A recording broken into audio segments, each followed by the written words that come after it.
Johnny. ഇതവൻ പറ്റിച്ച പണിയാ ആ ഉമ്മച്ചൻ. എങ്ങനെ ചിന്തിച്ചാലും അതിനാണ് സാധ്യത. കഴിഞ്ഞ തവണ കടുത്തുരുത്തി നിലനിർത്താൻ ഉമ്മച്ചൻ 50 ലക്ഷം ഇറക്കി എന്നാ കേട്ടത്. അയാൾക്ക് സഹിക്കോ? അതിനൊക്കെ ഗഡ്സ് ഉണ്ടോ ഈ ഉമ്മച്ചന്? MC പോളിന്റെ മകനെ മർഡർ ചെയ്യാനുള്ള? I don't think so. പിടി. എന്നിട്ട് കോട്ടയം SP തന്നെ പറ, കൊന്നവനാർ കൊല്ലിച്ചവനാർ. എല്ലാ സംശയങ്ങളും അഭ്യൂഹങ്ങളും നാളെ കൊണ്ട് തീരും. അപ്പൊ ആളെ കിട്ടിയോന്ന് ചോദിച്ചാൽ ബെന്നി പോളിന്റെ ജോലിക്കാരൻ കിളവന് ബോധം വന്നു. അയാളുടെ മൊഴി എടുത്തു എന്ന് പറഞ്ഞാ ഇപ്പോ CI ജോണിയുടെ ഫോൺ വന്നത്. ഒരു പെൺകുട്ടിയാ. പെൺകൊച്ചോ? കോട്ടയം മെഡിക്കൽ കോളേജിലെ സ്റ്റുഡന്റ്. തനിക്കറിയാടോ, തന്റെ സാറയുടെ അപ്പന്റെ എക്സ്ട്രാ സെറ്റപ്പിലുണ്ടായ ഒരു കൊച്ച് ആനി. അതിനെ പിടിച്ചോ? ഇല്ല, അവള് കൊല്ലാൻ ഉപയോഗിച്ച കത്തി അവിടുന്ന് കിട്ടിയിട്ടുണ്ട്. ബെന്നി പോളിന്റെ രക്തത്തിന്റെ സ്റ്റെയിനുള്ള കത്തി. തെളിവായിട്ട് അത് കൂടുതലൊന്നും ആവശ്യമില്ലല്ലോ. ഒരു മിനിറ്റ്. എന്നാലും ആ കൊച്ചി എന്നാ പണിയാ കാണിച്ചെന്നേ. അവക്ക് ഈ ചെറുക്കനുമായിട്ടെന്നാ? ഇല്ല സാർ, ഞാൻ തന്നെ പോകും സാർ. അറസ്റ്റ് നടന്നോണ്ടാ സാറായി വിളിച്ചൊന്ന് പറഞ്ഞേക്കാന്ന് വെച്ചു. നീങ്ങി. അതെ, കൊച്ചിരിക്കുന്ന സ്ഥലം അറിഞ്ഞു. ആ കോടാലിയച്ചനില്ലേ, സഭയിൽ നിന്ന് പുറത്താക്കിയ റിബൽ ഫാദർ പുലിക്കോട്ടിൽ. ആ പുലി തന്നെ, പുലിയച്ചൻ. പട്ടയഭൂമി മിച്ചഭൂമി എന്നൊക്കെ പറഞ്ഞ് അയാൾ ഗവൺമെന്റിനെതിരെ ചില്ലറ പൊല്ലാപ്പല്ല ഉണ്ടാക്കുന്നത്. അവിടെ കയറി ആ പെങ്കൊച്ചിനെ ഒന്ന് പൊക്കിയാൽ കൊലപാതക കേസിലെ പ്രതിയെ പ്രൊട്ടക്ട് ചെയ്തു എന്ന് പറഞ്ഞ് അച്ഛനെ ഒന്ന് നാറ്റിക്കാം. അറസ്റ്റ് എന്നാ വൈകുന്നേ? അച്ഛൻ അവിടെ ലോക്കൽ സപ്പോർട്ട് ഭയങ്കര ആടാവി. സ്ഥലത്തിന്റെ സെൻസിറ്റിവിറ്റി കണക്കിലെടുത്ത് ചില പ്രിക്കോഷൻസ് എടുക്കണം. നാളെ ഉച്ചയോടുകൂടി അറസ്റ്റ് നടക്കും. എന്റെ പൊന്നു മോനെ DK, ഡിപ്പാർട്ട്മെന്റ് രഹസ്യ, വെളിയിൽ പോലെ. അതെന്നാണ് അണ്ണൻ അങ്ങനെ പറയുന്നത്? അണ്ണൻ ഡിപ്പാർട്ട്മെന്റ്, എന്റെ കൂടെ ഡിപ്പാർട്ട്മെന്റ്. ഒരു 2 എണ്ണം ഇടട്ടെ.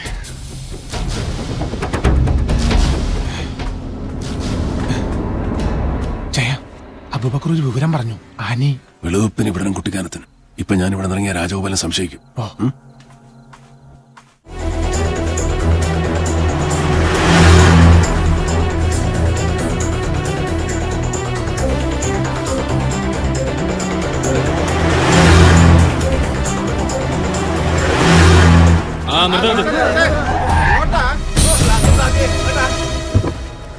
ആരാ?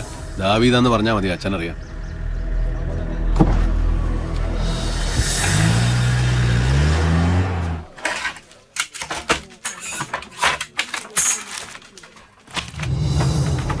റവന്യൂ മന്ത്രി വരട്ടടോ. അയാള് വന്നിട്ട് കാര്യങ്ങൾ അയാൾക്ക് ബോധ്യപ്പെടുന്നുണ്ടോന്ന്. ഏത് നമ്മൾ പറയുന്നതിലെ നേരെ അയാൾക്ക് മനസ്സിലാകുന്നുണ്ടോന്ന് നോക്കാം. ഏത് ഇല്ലെങ്കിൽ ഇടുക്കിയിലെ കളക്ടർ ഓഫീസിന്റെ മുന്നിൽ ഞാൻ നിരാഹാരം കിടക്കും. രാഷ്ട്രീയക്കാരന്റെ ചുമ്മാ തട്ടിപ്പ് നിരാഹാരമല്ല, അവിടെ കിടന്ന് ചാവാൻ തയ്യാറായി തന്നെ കിടക്കും. ഏത്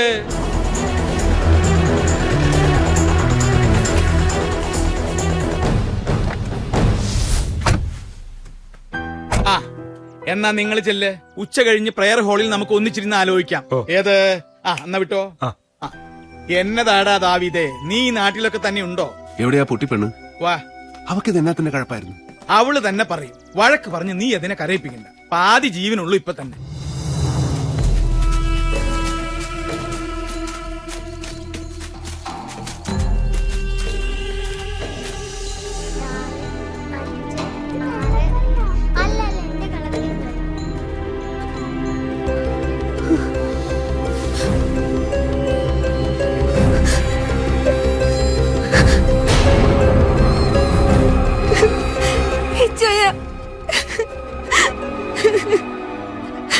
എന്നാ പണിയാ മോളെ കാണിച്ചേ?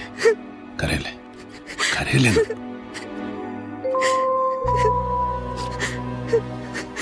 ഒരുത്തനെ കൊല്ലാൻ ധൈര്യം കാണിച്ചവളാന്നോ ഈ കിടന്ന് കാർന്നേ? കൂട്ടുകാരോടുള്ള സ്നേഹമൊക്കെ എനിക്ക് മനസ്സിലാവും, ആ ട്രാജഡി ഉണ്ടാക്കിയ പെയിനും. പക്ഷെ അതിന്റെ കണക്ക് തീർക്കാൻ ഒരുത്തനെ കൊല്ലാൻ ഇറങ്ങിത്തിരിക്കുമ്പോൾ നീ മറ്റൊന്നും ആലോചിച്ചില്ലേ? നിന്റെ ജീവിതം, നിന്നെ സ്നേഹിക്കുന്ന ചിലരുടെ മുഖം, അതൊന്നും ഓർമ്മ വന്നില്ലേ നിനക്ക്? പ്രസ് മീറ്റ് വിളിച്ചു കൂട്ടി അവൻ അർച്ചനെ അറിയുകയല്ലെന്ന് പറഞ്ഞു കേട്ടപ്പോ നടന്ന സത്യം മുഴുവൻ നിഷേധിച്ച് നുണ തന്നെ ഉറക്കം വിളിച്ച് പറയുന്നത് കേട്ടിരുന്നപ്പോ ഞാൻ മറ്റൊന്നും ഓർത്തില്ല. കൊല്ലം തന്നെ തീരുമാനിച്ച ഞാൻ അവന്റെ ഗസ്റ്റ് ഹൗസിലേക്ക് പോയത്. അർച്ചനയുടെ കൂട്ടായിട്ട് ഞാൻ അവിടെ പലതവണ പോയിട്ടുണ്ടായിരുന്നു.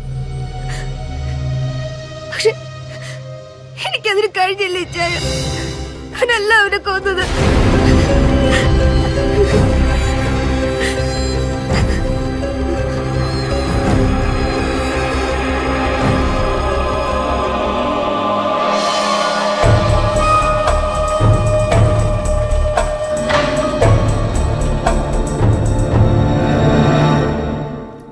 ആരാ?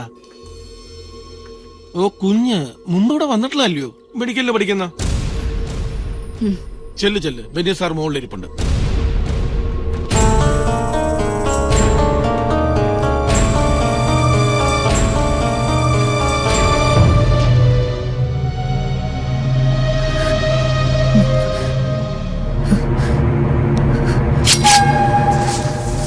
അച്ഛനെ നിനക്കറിയില്ല അല്ലടാ.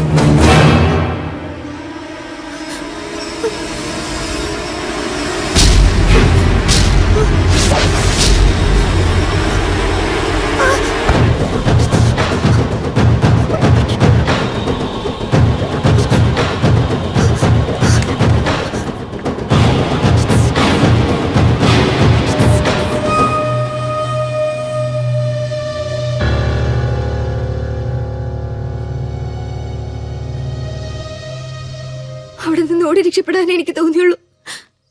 ഞാൻ കൊന്നിട്ടില്ലെന്ന് ആരോട് പറയണമെന്നും അറിയില്ലായിരുന്നു. ഇവിടേക്ക് പോരാൻ തീരുമാനിച്ചു. അതിനുള്ള ധൈര്യം എനിക്കുണ്ടായിരുന്നുള്ളൂ. ഇവിടെ വന്നിങ്ങനെ വിളിച്ചിരിക്കുക. എത്ര കാലം? പോലീസ് അറിഞ്ഞു കഴിഞ്ഞു. ഇന്ന് അവരിവിടെ എത്തും. നിന്നെ ഇവിടെ വെച്ച് അറസ്റ്റ് ചെയ്യുക. കൂട്ടത്തിൽ അതിന്റെ പേരിൽ അച്ഛനെ ഒന്ന് അവമാനിക്കുക. മോളിൽ നിന്നുള്ള ഓർഡർ അതാ. അത് വേണ്ടിച്ചായ ഞാൻ സറണ്ടർ ആകാം. നടന്ന കാര്യങ്ങൾ മുഴുവൻ ഞാൻ പോലീസിൽ പറയും. വിശ്വസിക്കുകയല്ല. തന്നെയല്ല, നീ തന്നെയാണ് പ്രതിയെന്ന് വരുത്തി തീർക്കാൻ പോലീസിന് താല്പര്യമുണ്ട്. നീ അവിടെ ഉപേക്ഷിച്ച കത്തിയാ പ്രധാന തെളിവ്. അതിൽ ബെന്നിപ്പോളിന്റെ രക്തക്കര കണ്ടതായിട്ട് എഫ്ഐആറിലുണ്ട്. അതിന്റെ അർത്ഥം എന്തുവാ? അവര് തീരുമാനിച്ചു കഴിഞ്ഞു പ്രതിയെ. നിക്കട്ടെ, ഇപ്പൊ ചെന്ന് ചാടിക്കൊടുക്കണ്ട. അച്ചോ, ഞാനിവിടെ ഇവിടെ നിന്ന് കൊണ്ടുപോവാ. കുറച്ചുകൂടെ സേഫ് ആയിട്ട് ഒരു സ്ഥലത്ത് നിൽക്കട്ടെ. ഇവളല്ല കൊന്നതെന്നുള്ള സത്യം തെളിയണം ദാവീദേ. തെളിയണം. തെളിയിച്ചേ മതിയാവും.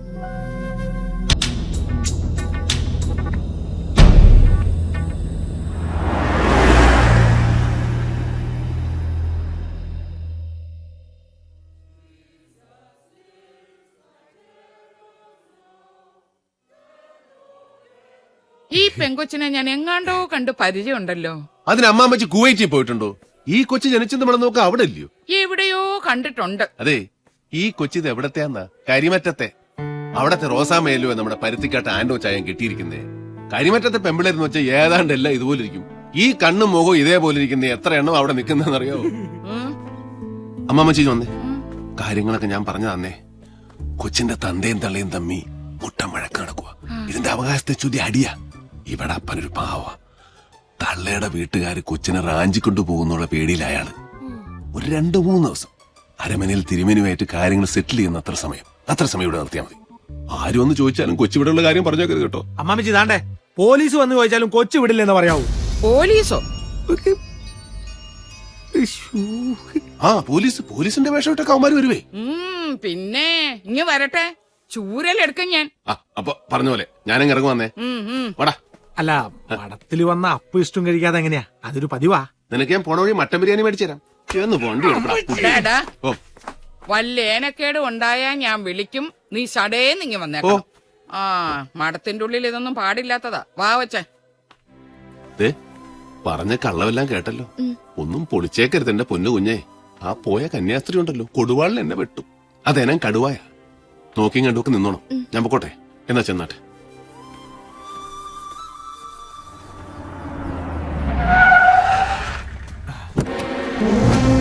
നമസ്കാരം സാർ.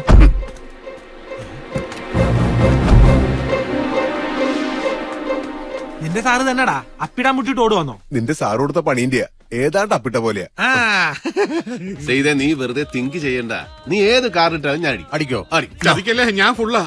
ഞാൻ പറഞ്ഞില്ലേ, ഫുള്ളാണേ ഫുള്ളാണേ കുഞ്ഞച്ചൻ ഫുള്ളാണേ ഫുള്ളാണേ. തനിങ്ങ ഒന്നേ പറയട്ടെ. ഇതെന്നെ യൂണിഫോമിൽ ഒന്നിരിക്കുന്നോ? തന്നെ ഒന്ന് ഇരുത്തി. അതിന്ന് ആദ്യം ഞാനൊന്ന് എണീക്കട്ടെ. വാ. അപ്പൊ എനിക്കിടണ്ട. അവ കുഞ്ഞച്ചന്റെ ഇടല്ലേ? ഡിക്കേ, താൻ എനിക്കിട്ടൊന്ന് പണിഞ്ഞു. ഞാനോ? ഞാൻ സാറിട്ട് എന്നാ പണിയാനോ? പൊട്ടം കളിക്കല്ലേ. മേലാപ്പിലിരിക്കുന്ന സകല പുല്ലന്മാരുടെയും വായിക്കിടക്കുന്ന തെറി മുഴുവനും കേട്ടിട്ടാ ഞാൻ ഇങ്ങോട്ട് വരുന്നത്. താൻ ഒരുത്തം കാരണം. ഡിക്കേ, താൻ ആ കൊച്ചിനെ എവിടെ കൊണ്ട് താത്തി? ഏത് കൊച്ചി? ഇയാൾക്ക് തന്നെ പറ്റി? ഡീക്കേ, ആനിയുടെ കാര്യമാണ് ചോദിക്കുന്നതെന്ന് തനിക്ക് മനസ്സിലാകാൻ മേലാഞ്ഞിട്ടല്ല. തന്റെ വണ്ടി ഹൈറേഞ്ച് റോഡിൽ കിഴക്കമ്മല കയറി ഇറങ്ങിയത് വെറുതെ അല്ലെന്നും എനിക്കറിയാം. താൻ എവിടെ വേണേലും കൊണ്ട് പാത്തു വെച്ചോ, പക്ഷേ വിത്തിൻ അവേഴ്സ് ഞാൻ അതിനെ പൊക്കിയിരിക്കും. ചതിയാ താൻ കാണിച്ചത്. വിശ്വസ്തനായ കൂട്ടുകാരൻ അങ്ങനെ കണ്ടതിന്റെ പേരില തല പോയാലും വെളിയിൽ മിണ്ടാൻ പാടില്ലാത്തൊരു ഡിപ്പാർട്ട്മെന്റ് രഹസ്യം തന്നോട് മാത്രമായിട്ട് പറഞ്ഞത്. സുപ്പീരിയേഴ്സിന് മുമ്പ് ഞാൻ നാറിയെങ്കിലും ആ പെണ്ണെന്റെ കൈക്ക് വരും. കിട്ടുമ്പോ ചവിട്ടി അതിന്റെ നാവി ഞാൻ കലക്കുകയും ചെയ്യും. താൻ പറിക്കും, പഴം പറിക്കും. തന്റെ ഡിപ്പാർട്ട്മെന്റ് രഹസ്യം ചോർത്തിയെടുത്തിട്ട് ഞാൻ ട്രഷറി കൊള്ള ചെയ്തിട്ടൊന്നുമില്ല. ഒരു ക്രിമിനലിനെ രക്ഷപ്പെടുത്തിയിട്ടില്ല. ഷീ ഈസ് എ ക്രിമിനൽ, ഒരു കൊലപാതക കേസിലെ പ്രൈം അക്യൂസ്ഡ് എന്ന് താൻ പറയും, തന്റെ ഡിപ്പാർട്ട്മെന്റ് പറയും. എന്നിട്ട് അതിനുള്ള തെളിവുകൾ നിരത്തും. സത്യം അതല്ലെന്നുള്ള പൂർണ്ണ ബോധ്യത്തോടുകൂടി ഒരു പാവത്തിന് ഫ്രെയിം ചെയ്യുകയും ചെയ്യും. ചെയ്ത് ശീലമുള്ളവരാ താനും തന്റെ വർഗവും. ഇത് പക്ഷേ ഡേവിഡ് സത്യം അറിഞ്ഞുപോയി. ഇനി കേരള പോലീസ് എന്ന ഗോലിയാത്തിനോട് ഈ ദാവീദാ യുദ്ധം ചെയ്യാൻ പോകുന്നേ. കവണെ കല്ലുവെച്ച് നെറ്റിക്കടിക്കും. ബെന്നി പോളിന്റെ മുറിയിൽ നിന്ന് കണ്ടെടുത്ത കത്തി, അതായത് ആന എവിടെ കൊണ്ടുവന്നു എന്ന് പറയുന്ന കത്തി, അതിൽ ബെന്നി പോളിന്റെ രക്തക്കറ കണ്ടുവന്ന് FIR എഴുതി ചേർത്ത ആ തന്തയില്ലാ കഴിവേറുന്ന മോന്റെയും അവനെ കൊണ്ട് ആ മറ്റേ പണി ജയിച്ച ആ ഏമാന്റെയും, അവൻ ആരും ആയിക്കോട്ടെ, ചെന്ന് പറഞ്ഞേക്ക്. നിയമത്തിന്റെ കണ്ണാടിച്ചിലൂടെ സത്യം പുറത്തു വരുന്നതുവരെ അവൾ ഈ ഡേവിഡ് ജോണിന്റെ പ്രൊട്ടക്ഷനിലായിരിക്കും. ആ സംരക്ഷണ വലയം ഭേദിച്ച് അവളെ കൊണ്ടുപോവാൻ എന്റെ പൊന്നു രാജഗോപാല അതുകൊണ്ടേ ഇയാളതെ ഇച്ചിരി കൂടെ മൂക്കണം.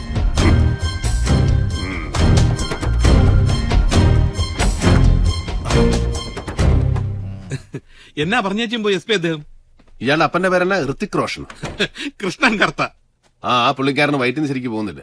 ഞാനൊരു ഒറ്റമൂലി പറഞ്ഞു കൊടുക്കുമായിരുന്നു.